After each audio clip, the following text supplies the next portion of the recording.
Assalamualaikum warahmatullahi wabarakatuh. Selamat pagi dan salam sejahtera untuk kita semua. Sahabat PHD, jumpa lagi bersama kami SHMH Channel. Apa kabar sahabat PHD hari ini?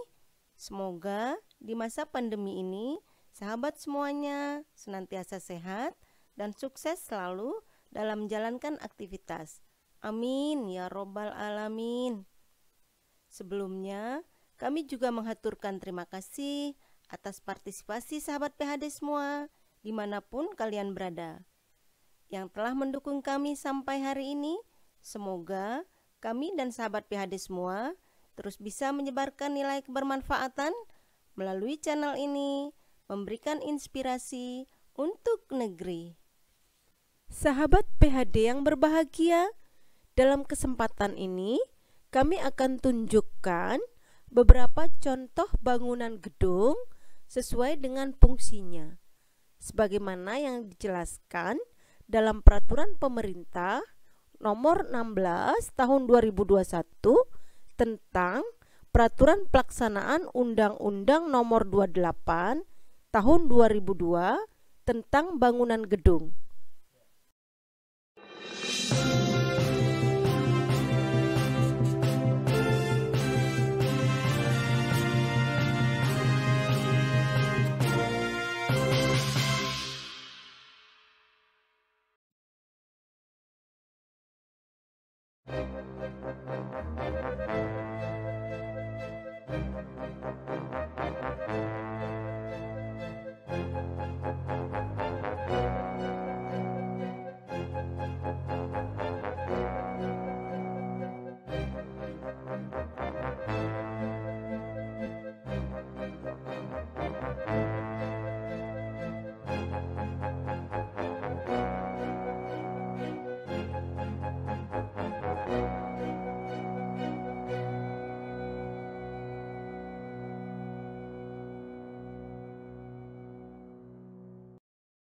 Yang dimaksud bangunan gedung adalah wujud fisik hasil pekerjaan konstruksi yang menyatu dengan tempat kedudukannya, sebagian atau seluruhnya berada di atas dan atau di dalam tanah dan atau air, yang berfungsi sebagai tempat manusia melakukan kegiatannya, baik untuk hunian atau tempat tinggal, kegiatan keagamaan, kegiatan usaha, kegiatan sosial, budaya, maupun kegiatan khusus.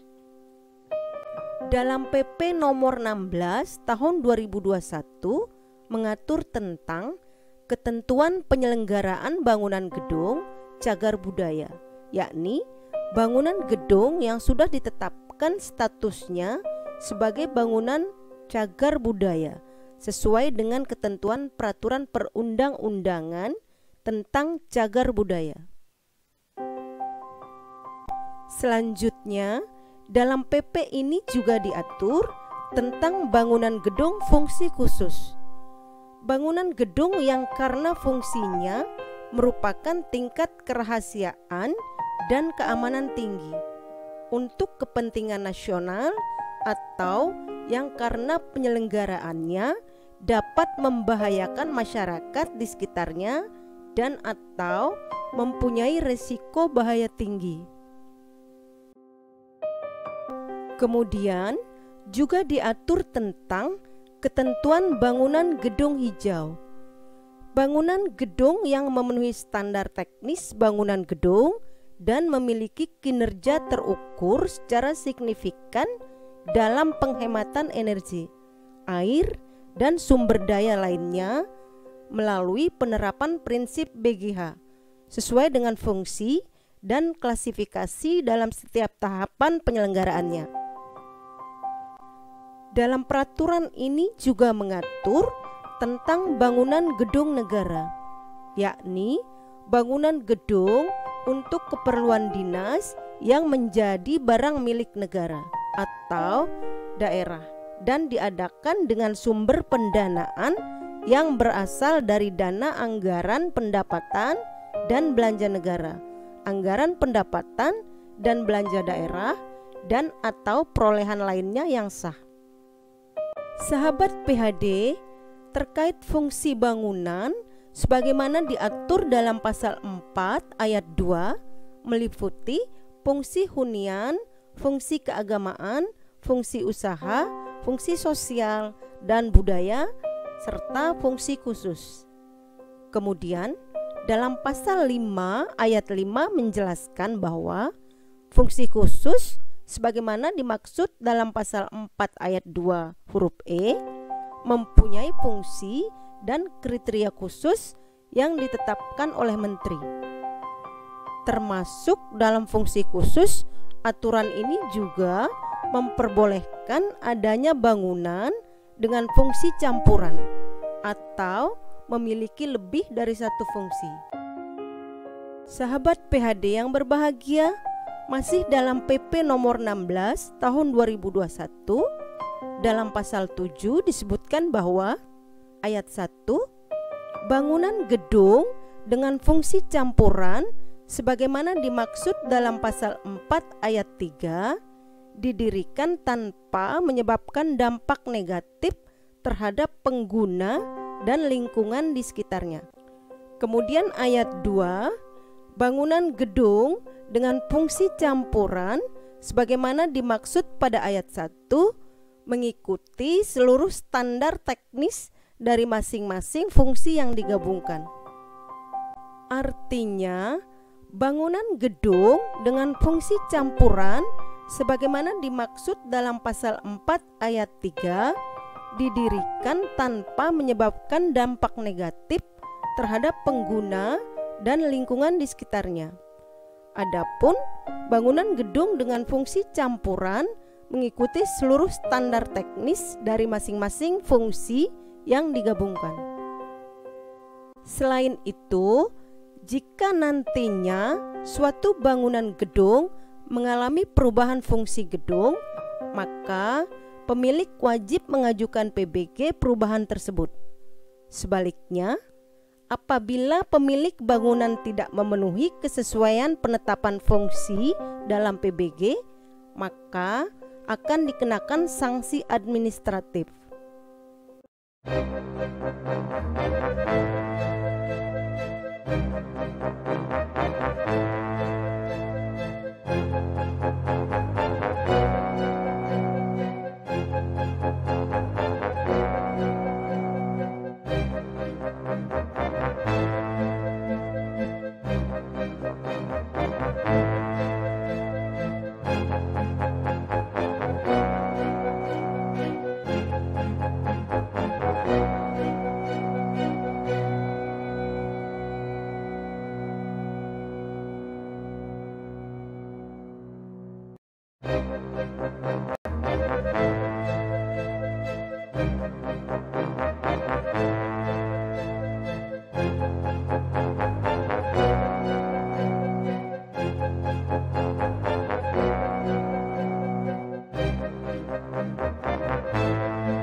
Sahabat PHD yang berbahagia, demikian kami tunjukkan beberapa contoh bangunan gedung sesuai dengan fungsinya. Semoga sahabat PHD semuanya dapat memahami fungsi bangunan gedung. Sahabat PHD, jangan pernah berhenti untuk belajar dan berbuat baik, karena hidup ini tak pernah berhenti memberikan pelajaran dan kebaikan. Jika ada kritik, saran, dan pertanyaan dari sahabat PHD semuanya, silahkan bisa melalui kolom komentar atau melalui email kami yang ada di deskripsi video ini. Follow juga medsos kami di bawah ini ya. Sampai jumpa lagi di video selanjutnya. Terima kasih. Wassalamualaikum warahmatullahi wabarakatuh.